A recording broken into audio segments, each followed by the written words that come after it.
कधीकधी घरात भाज्या शिल्लक नसतात। अशा वेळी घरच्या घरी झटपट होणारं कमी साहित्यात आपल्याला अतिशय चविष्ट पदार्थ तयार करून भुकेलाही भागवता येईल अशी एक रेसिपी मी तुमच्यासोबत शेअर करणार आहे। ही रेसिपी करायला जितकी सोपी आहे तितकीच पाहायला आणि खायलाही अतिशय छान आहे। खरं तर ही रेसिपी माझ्या आत्तेबहिणींनी अगदी गप्पांच्या ओघात माझ्यासोबत शेअर केली आणि मी ती ट्राय केली। खात्री देऊन सांगते, तुम्ही सुद्धा ही रेसिपी जेव्हा ट्राय कराल तेव्हा तुम्हाला सुद्धा नक्कीच आवडेल। पिठलं हा एक अत्यंत लोकप्रिय महाराष्ट्रीयन पदार्थ आहे। साध्या, चविष्ट आणि झटपट होणारा या पदार्थात ताज्या कोथिंबीरीची भर घालून केलं तर आपल्याला एक अनोखी भन्नाट चव अनुभवायला मिळेल। म्हणून हा व्हिडिओ शेवटपर्यंत नक्की पहा। नमस्कार, माझ्या चॅनलवर तुमच्या सगळ्यांचं मनपूर्वक स्वागत। रेसिपीला सुरुवात करण्याआधी मी तुम्हाला सगळ्यांना एक रिक्वेस्ट करते, अजून माझ्या चॅनलला तुम्ही सबस्क्राइब केलं नसेल तर प्लीज सबस्क्राइब करा आणि शेजारीच बेल आयकॉनचं बटन असेल तर तेही प्रेस करा, जेणेकरून माझ्या नवीन व्हिडिओचे नोटिफिकेशन तुम्हाला मिळत जातील। चला तर मग रेसिपीला सुरुवात करूया।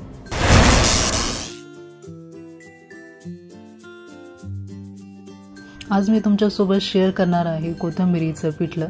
म्हणून मग त्यासाठी सगळ्यात आधी लागणार आहे आपल्याला कोथिंबीर। इथे मी कोथिंबीर निवडून अशी बारीक चिरून घेतलेली आहे। इथे मी या वाटीच्या साहाय्याने 2 वाट्या कोथिंबीर घेतलेली आहे।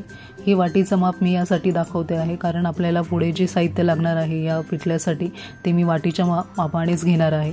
आता या कोथिंबीर मी ती धुण्याच्या आधी मी व्यवस्थित अशी मोजून घेतलेली आहे आणि नंतर मग स्वच्छ पाण्याने धुवून घेणार आहे।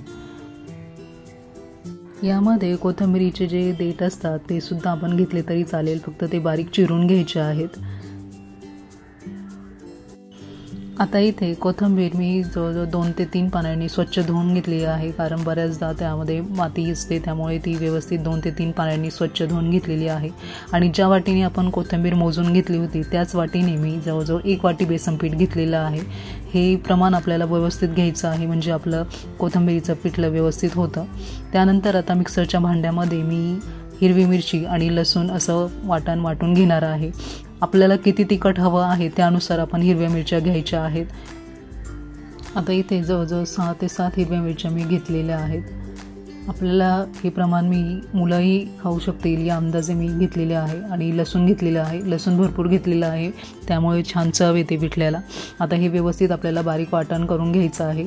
अशा पद्धतीने मी बारीक वाटण करून घेतलेलं आहे। एकीकडे मी गॅसवर कढई तापायला ठेवलेली आहे। गॅस मंद आहे आणि त्यामध्ये थोडंसं तेल मी टाकलेलं आहे। नंतर जिरे मोहरीची फोडणी देऊन घेते आहे। आता यामध्ये सगळ्यात आधी आपण जे हिरवी मिरची आणि लसूणचं वाटण केलेलं होतं ते व्यवस्थित परतवून घ्यायचं आहे।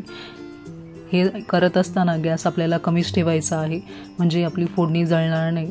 हे वाटण व्यवस्थित परतल्यानंतर जी कोथिंबीर आपण स्वच्छ धुवून ठेवलेली आहे ती आधी व्यवस्थित परतवून घ्यायची आहे।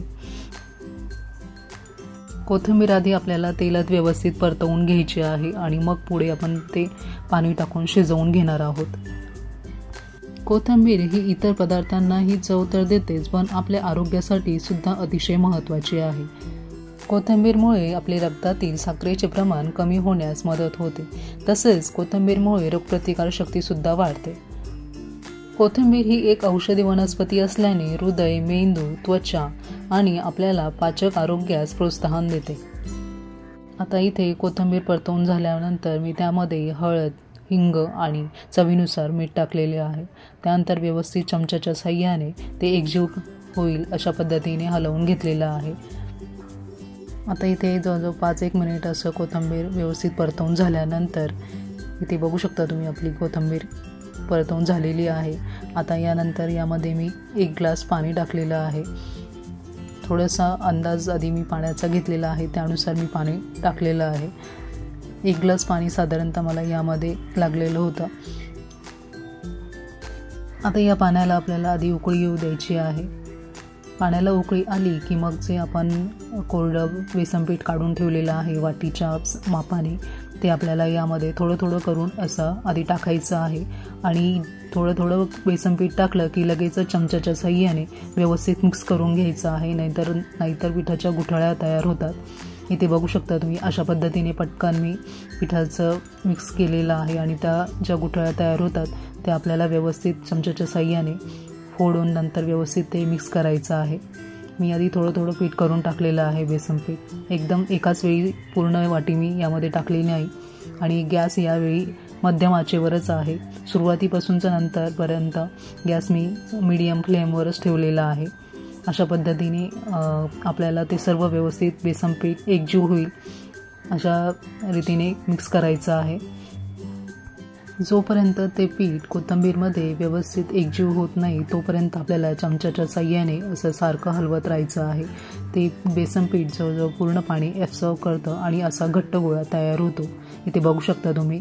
त्यानंतर मी त्यावर एक पूर्ण असं झाकण ठेवलेलं आहे.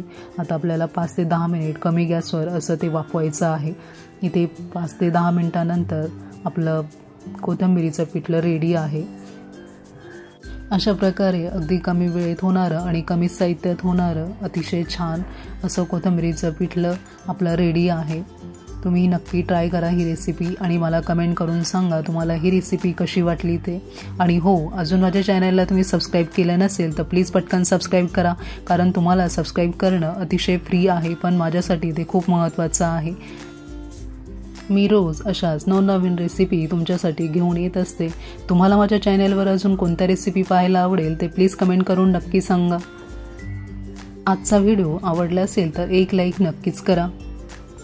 सध्या बाजारात हिरवीगार कोवळी अशी कोथिंबीर भरपूर प्रमाणात मिळत आहे. त्यामुळे हे कोथिंबीरीचं पिठलं तुम्ही नक्की ट्राय करा. हिवाळा सुरू झाला की गरमागरम पदार्थ खावेसे वाटतात. थंडीत जास्त भूक पण लागते. त्यामुळे मस्त असं कोथिंबीरीचं पिठलं तयार करा आणि घरातील लहानांपासून मोठ्यांपर्यंत सर्वांकडनं कौतुकाची थाप नक्की घ्या. कोथिंबीर आणि इतर पालेभाज्यांमध्ये भरपूर प्रमाणात जीवनसत्वे असतात. म्हणून आईची इच्छा असते की या सगळ्या पालेभाज्यांचा मुलांच्या आहारात समावेश व्हावा. म्हणून आई नवनवीन आयडिया शोधून काढत असते.